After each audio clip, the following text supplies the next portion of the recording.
Voici la plus grande poubelle électronique du monde. Ici, des milliers d'ouvriers vivent au quotidien au milieu de montagnes d'ordinateurs, de câbles et de composants informatiques venus des quatre coins de la planète. Nous sommes à 3000 km au sud de Pékin, dans le village de Guiyu.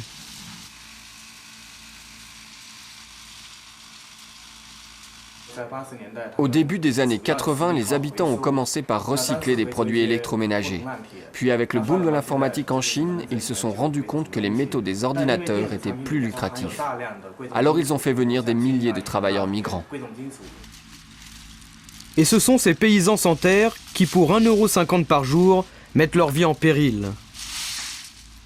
Car ici, le taux de pollution au sol est 180 fois supérieur aux limites fixées par l'Organisation mondiale de la santé. Des conditions de vie que ces esclaves modernes ne peuvent dénoncer, réduits au silence par leur patron. À quelques kilomètres de là, dans cet hôpital du district, un médecin ose parler et son constat est sans appel. Nous avons fait une enquête à Guiyu auprès de 160 enfants âgés de 1 à 5 ans. Nous leur avons prélevé du sang et le constat est terrible.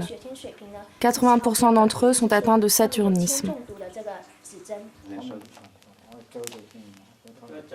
Ce recyclage sauvage arrange pourtant tout le monde, Pékin comme les pays riches. Chaque année, les États-Unis exportent vers la Chine près de 50% de leurs déchets informatiques. Officiellement, la Chine, elle, interdit l'importation des déchets électroniques sur son territoire. Mais au pays où l'argent règne en maître, on préfère fermer les yeux.